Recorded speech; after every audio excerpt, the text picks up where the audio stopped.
Stayed in bed all morning just I know this story. Yeah, but is it true? there's The something genius behind Carole King's songwriting is the singability. one of us is She is one of the most dynamic vocalists. trying. I love a good cry. Samson went back to bed. It makes me feel like she's writing fiction as like a novelist. Nostalgia. Okay, there's a little young love. Okay, let's throw in some longing and missing people that you Biblical care about. Biblical reference. About us in the Bible didn't mention. I cut your hair. I definitely cut all your hair off. Did it go all right? You tell me. Today we're going to be diving into songs from two of the greatest singer-songwriters of all time, Carole King and Regina Spektor. With us, we have Lauren O'Connell, amazing singer-songwriter from Rochester, New York, who's also in a band with Natalie called My Terrible Friend. And who's that to your left, Jack? To my left is Tim Sonnefeld. Tim is engineering today. Tim is a Grammy award-winning producer, multi-instrumentalist. It's so good to be here, guys. And on his right, On my right, which is what I think you meant by your left the first time, we have Natalie Dawn, my wife and partner in crime in Pomplamoose, and wonderful singer-songwriter and multi-instrumentalist and melodist and harmonist and one of my favorite singers in the world and also one of my favorite people in the world. and that's Jack Conti, co-founder of the band Scary Pockets and Pomplamoose and Patreon, the band Patreon, also CEO of the band Patreon. We also got Ryan Lerman, who's played with Michael Bublé and John Legend and Ben Folds and everybody else in the world, and is my partner in crime in Scary Pockets. We got an awesome episode today. I'm so excited for this. Icebreaker question. Who is an up-and-coming singer-songwriter, since we're listening to singer-songwriters today, who's an up-and-coming singer-songwriter that you want to tell folks at home about? Up and coming. Up-and-coming. I'll start. J.E. Sunday. We haven't talked about J.E., but is an incredible, like old school, very much in the style of Carole King. We're all of our sinners, we drop off like scales, and we shall arrive in the belly of a whale. Natalie, what you got? I feel weird saying this, but Adrienne Lenker is an amazing singer-songwriter. Thinking I'm not afraid of you now. I'm not afraid of you now. I don't know if I can say up and coming. I think they're pretty established as a singer-songwriter, but man, the best lyrics, such beautiful songwriting. Lauren. Yeah. I've been really obsessed with Julia Jacklin for the past couple years. She has an album called Crushing from like 2018 or 19, and it's probably like my most listened album of the past couple years. I just love a good. A good cry. I love a good cry. Yeah. She actually has a song called Cry, and I love it. It's just about crying. Yeah, her song Cry is one of my favorites. Just the chorus is just about how she gets to different locations and cries there. I walk back through the door, I'll say, you can never have too much bread, and try not to cry.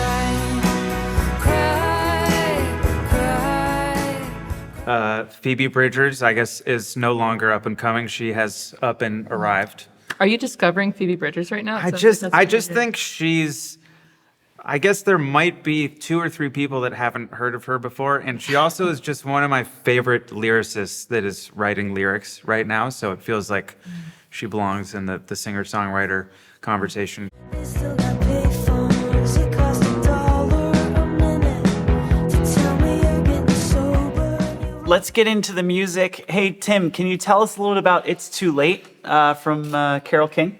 Carole King's It's Too Late. It's off of her 1971 smash record, Tapestry. Such an incredible record. It was released as a single in April of 71, reached #1 on the Billboard Hot 100 and the AC charts, the adult contemporary charts. Let's give it a listen. This is It's Too Late, Carole King.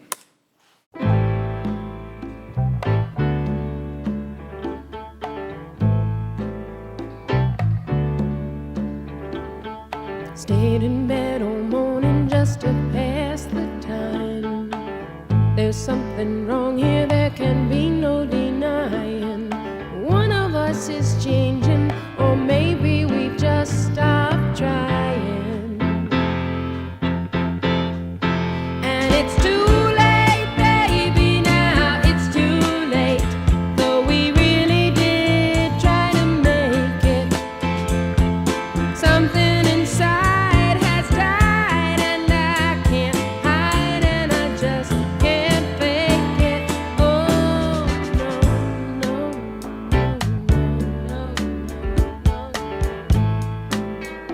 What a nice song.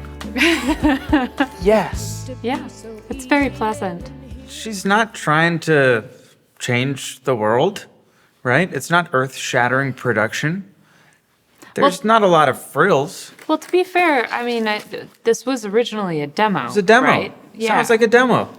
Oh, the recording itself was a demo? Yeah, well, that's the thing with Tapestry, I believe, is that she went to, to make this as an album, and they were like, we don't need to re-record these songs. They're great. We'll just put out this. Can you imagine going to a label with your demos, and they're like, we're not redoing Wait, this. can I ask, because I know this story. Yeah, but is it true? Yeah, is it true? But I also know that I told this story to Joey Dosick, who said, no, that's not true at all because of X, Y, and Z. And now I was afraid to bring it up because I was afraid to find out in the comments below. But it does either way, Yeah. regardless of whether or not that's true. It has a kind of relaxed feeling Totally. to it that doesn't feel like meticulous execution and very crystal clear parts and somebody demanding everything. It just feels like musicians getting together and collaborating in a room and making a song and then moving on. Yeah. It has that loose, free kind of feeling to it. One thing I love about Carole King is her sense of harmony Yeah. is just, she comes from the classic era of songwriting when singer-songwriters used to use harmony as the main tool to create change within a song. And so she sets us up.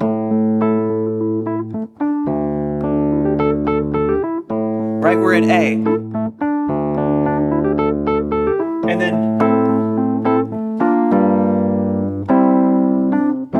now it's like, okay, we're in F. Maybe. Right. Maybe. And then the chorus is we're F major 7, B flat. Okay, now we're in 1-4, 1-4, but a third down from where we started the verses in 1-4, 1-4. So instead of going A to D, we're doing 1-4 again for the choruses, but this time from F to B flat. And it's just that interesting kind of parallelism where the song is just 1-4, 1-4. Yeah.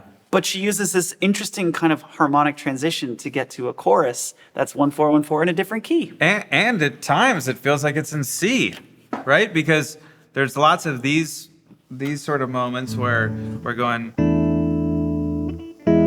to get back to A minor, right? But then they'll also use this chord to pivot Which chord? this G, right?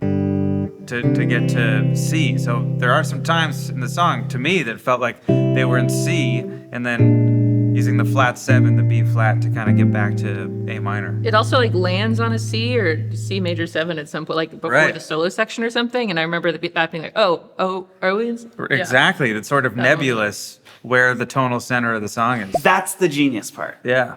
Really, for me, I don't come from the, theoretical background of it. I grew up listening to this record, and I feel like the genius behind Carole King's songwriting is the singability of each one of, like, if there's a magic trick happening in the song, that's not the point. It isn't Yeah. drawing your attention to it. Right. What catches your ear is the hook, and she writes hooks, and it's just like every song, if you go down Tapestry and you just read the title of the song, you can sing the song just back to back to back. So the hook is the part of the song that is the catchiest. It's the part of the song that you remember the most. With Carole King, the vocal melody is often what the hook is. 'Cause it's too late, baby, now it's too late. That's the part that people remember.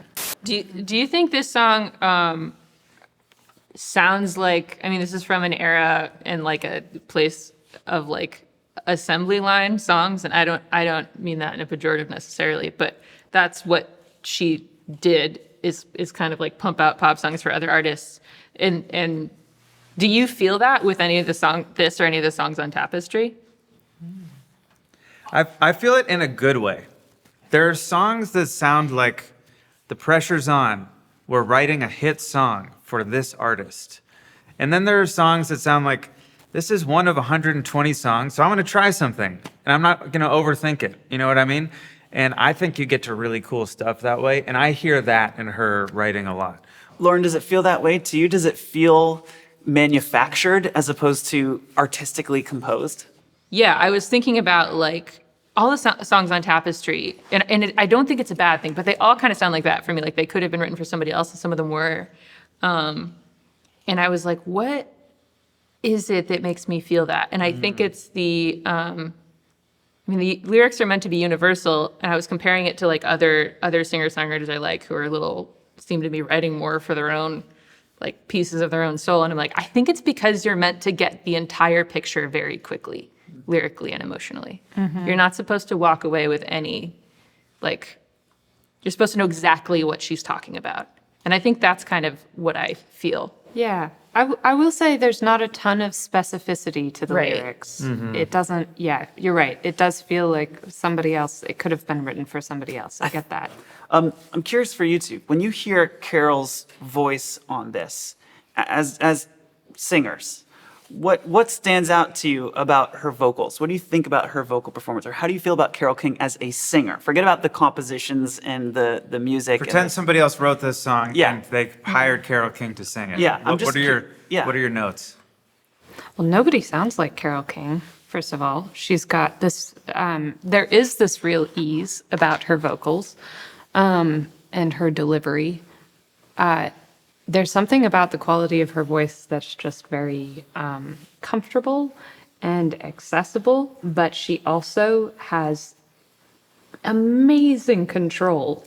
So vocal control has to do with precision, how well you hit certain notes, the strength with which you hit them, your ease at going between different notes. So intervals and runs. Carole King, she just has this amazing strength and precision when it comes to hitting every part of the song that she's singing. She's a girl next door. I was just gonna say that. It's appealing because the feeling that at least I get is like, I could do that. Yeah. And then you sit down and you try and you're like, No. oh shit, this is I can't. this is genius. But like when you hear it, it sounds it's like when it's like watching an Olympic athlete do something and then make it look really easy. Yeah. She's making it feel really easy. Yeah. Yeah. I feel like I have a girl next door kind of voice as well. It's interesting that you feel like a girl next door kind of vocalist, because I feel like this comes out of a time when there were singers and there were songwriters. And I think there is something interesting about her being a female here, because I feel like because of rock and roll, it was more acceptable for guys who didn't sound like Frank Sinatra to be singers. But it's like if you were a girl that was writing songs that didn't sound like Aretha Franklin, I think label people would have not really given you the time of day. So I think Carole King doing this and becoming so popular and so successful, I would think that it kind of opened doors. Because I do think when I hear Paul McCartney, even though he's one of the greatest singers ever, to me, he still kind of sounds like Boy Next Door, because you know, they're showing you where the melody is, you know what I mean? But they're not Sinatra or Aretha. And so I think for her to do this and to come from where she came from and be so successful was its own kind of awesome statement about the power of, you know, Yeah. the girl next door and relatability. Yeah, I love that it isn't showy. That's another thing when I'm listening to a Carole King record is I'm just singing all of the background vocals. And they're all, it's like you hear all of them and they're all so smart. And yeah, I love that. That's a good insight too, is that she sounds smart.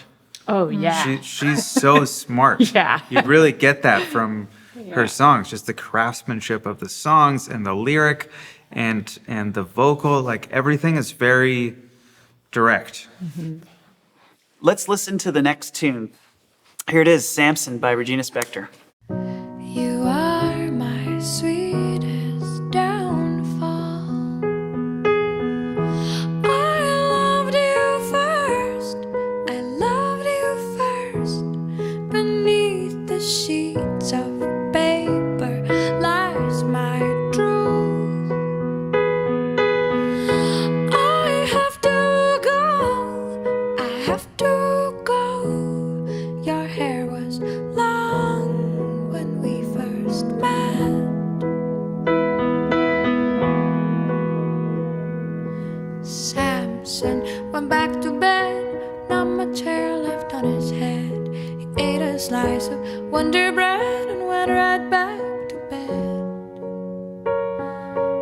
history books forgot about us, and the Bible didn't mention us, and the Bible didn't mention us, not even once.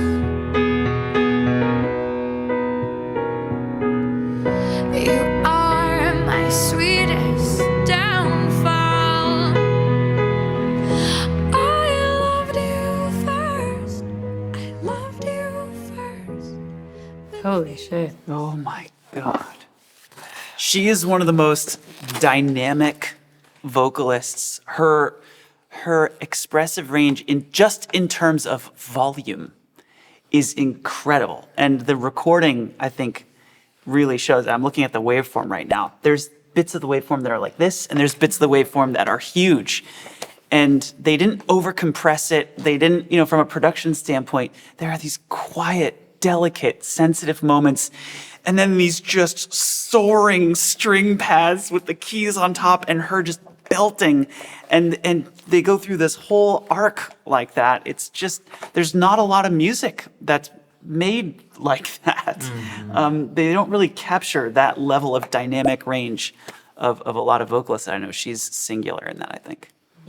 We started by talking about Carole King and how she has this very general way of writing. It feels like a pop song, but it's still relatable. It's still it's still emotional. But when you compare it to this, and just the vulnerability of the lyrics and the specificity of the lyrics and how mysterious they are and how personal. I mean, it feels like this is just a song that's about her and a very specific relationship. But then somehow there are also moments that you can extrapolate that feel like everyone can relate to. I mean, I cut your hair. I definitely cut all your hair off. Did it go all right? You tell me. It's interesting to hear you say that because to me, this feels like a story. This doesn't feel personal. Do you know what I mean? Wait, how does it not feel personal? Because I feel like there are some, like Paul Simon is a storyteller. Do you know what I mean? Like he's like a novelist in 3-minute form, like Duncan by Paul Simon. It's fiction. Couple in the next room, bound to win a prize.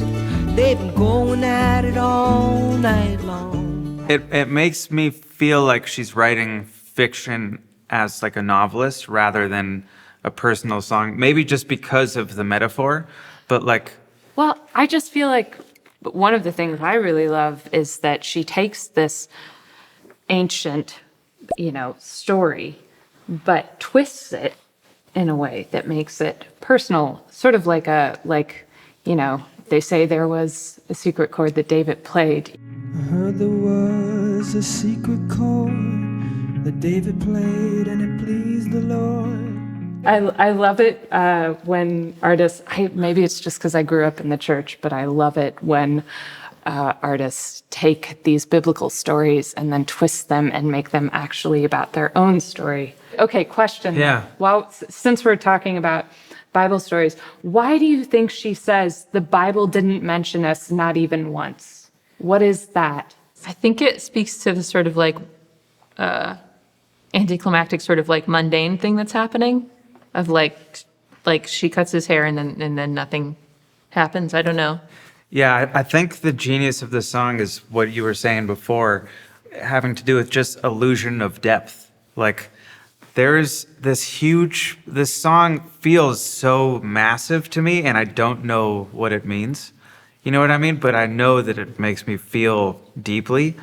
And I don't think she's telling us the whole story according to her, but clearly there is a story according to her. She's just leaving it open to interpretation.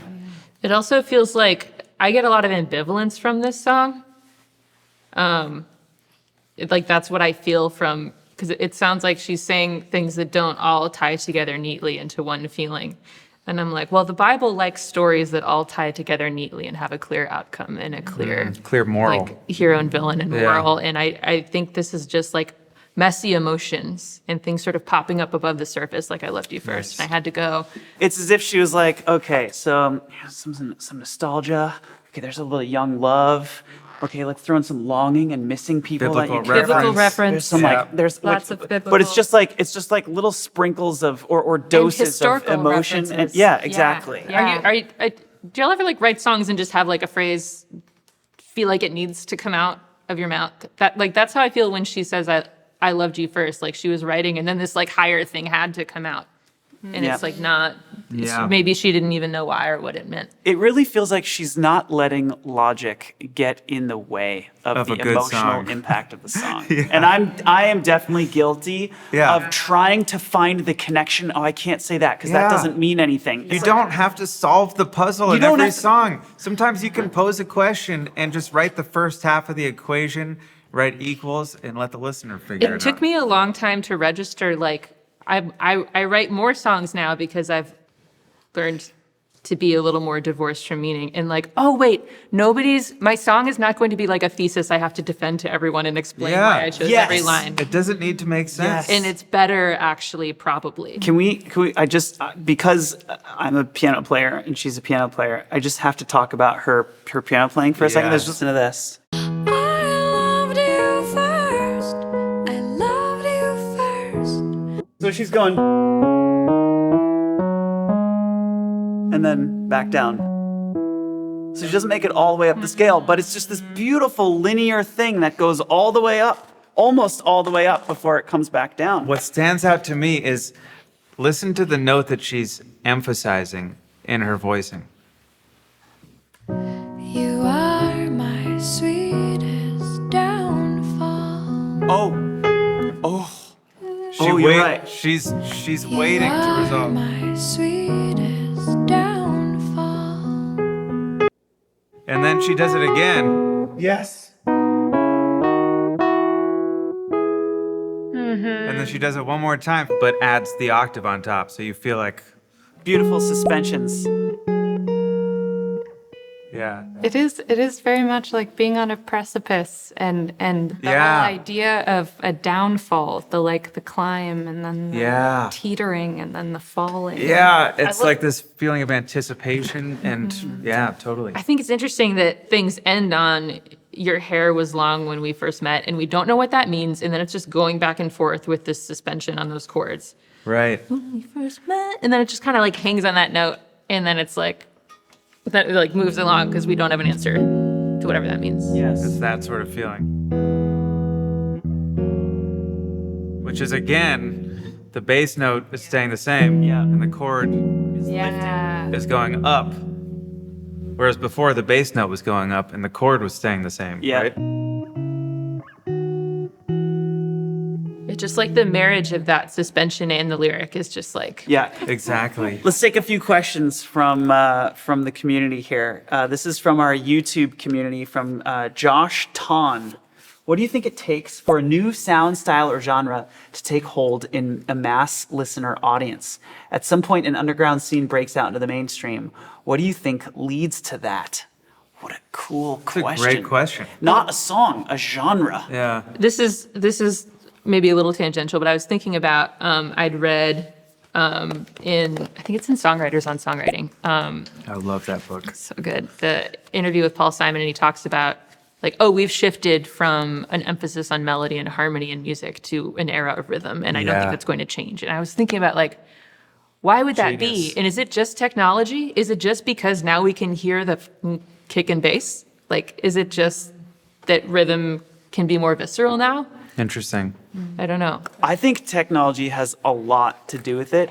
Why did the 80s sound like the 80s? Well, it's because of like FM synthesis and drum machines and new technology and mixing boards and automation and like all these technological things that allowed songs to be more pristine and shiny as opposed to rough around the edges. It's the tools people had to make music, but also it's also where people were listening to music.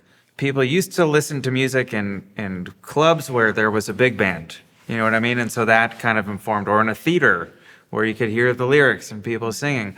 Like I feel like the 80s were all about clubs and cocaine. And like you listen to like Michael Jackson, they were writing for the club. And it's kind of interesting to think about now. We're kind of listening to music on our phones, on Instagram and TikTok. I had two thoughts. One was there's got to be an emotional need that just generally that needs to be met, and that this new music is meeting. And then also that I feel like music happens in sort of like reactions and then counter reactions, and that it's all just kind of like, it's all just sort of pushing back. And so I feel like when a certain type of music gets too clean and too polished, something else is going to come up that's really grungy and dirty and real, and that just reacts to whatever has been popular. Or when a certain voice appears, it's because there was a space for that voice that wasn't being met in the popular culture. So like when you look at Billie Eilish, it's like there was nothing that sounded like that. And so it makes sense that sort of intimacy and that closeness, it's like it's meeting an emotional need, but it's also just filling a void that wasn't there. I think that's true from an emotional standpoint, and also with Billie Eilish, I do think there's the technology element, because it's so bedroomy. I can't remember if those vocals are actually tracked in a bedroom, Yeah. but they're done in a bedroom, and then they just embrace that, like they don't filter out the mouth sounds or Yeah, whatever. it's like, would that record have been the same if they were recording in this studio? No, Phineas was recording stuff on his phone and had a not that expensive mic in, so yeah, totally a product of tools. Yeah, I mean, an there's environment. there's such depth in the production, like underneath that, like, I don't know his background, if he's like pulling from sort of EDM like techniques or whatever. Yeah. So it's like got that base layer, and then there's the intimate bedroom thing on top of it. So it's sort of this like marriage of. And that's all where we are too. We're all in our bedrooms. So having someone who also sounds like it's like, oh, she's right Relatable. here with me. We're all Yeah. sleeping here tonight, right? We all Yeah. brought sleeping bags, and we're gonna do a little thing. Let's take the next question, and then we'll wrap This is up. from Kaylin. Please talk a bit about the placement of keys in a mix. How do you think about incorporating its potential of octaves, timbre, considering near infinite E piano patches, and dynamics into an ensemble? Wow, that is a mouthful of a question. Maybe one way that I would think about this and answer this question, in terms of parts, I think the person who said it best is Leland Sklar, which is like, serve the song. How do you serve the song? What is the point of the song?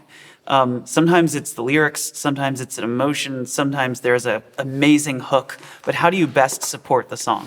To me, you don't impose yourself on the song. You're there to support the song. And one thing that we talk about all the time, at least in the studio, I've been in the studio with all of you, and we're constantly trying to make sure that the parts don't feel like, hey, look at me parts, but instead support the goods of the song. And for me as a pianist, I would say the piano is rarely the point of the song. Probably because I'm not the best pianist in the world. I try to keep my parts very simple, and I don't like execute, like a virtuosic piano player. But that means I'm trying to keep my parts as only what is needed, as little as you can get away with to still support the song is how I think of it. And then in terms of patches and the infinite number of E piano patches, I read an interview with Kill the Noise, who's one of my favorite producers, and he said he threw away all his presets on all his synths, and he starts songs from zero in terms of sound design. He designs every patch he uses. And when I read that, I threw away my presets, and I started designing my own patches and my own synths, because I wanted the sounds to be intentional. I didn't want to just use a sound that somebody else crafted, that I'm then I'm sort of agreeing to something that I didn't intend to do. I wanted to be a bit more intentional than that. And that's when I started really getting deep into synth design. And it takes a long time to make music like that. So sometimes you just want to use patches. I'm a use somebody else's sound kind of girl. And I honestly do a lot of that too. I mean, I still use a lot of patches, but there is a joy in building your own patches as well. Let's wrap it up. Lauren, Natalie, thank you so much for joining us today. This has been another episode of Professional Musicians React. We come with new episodes every week. So if you like this, don't forget to subscribe. All right, see you next week. Bye, everybody.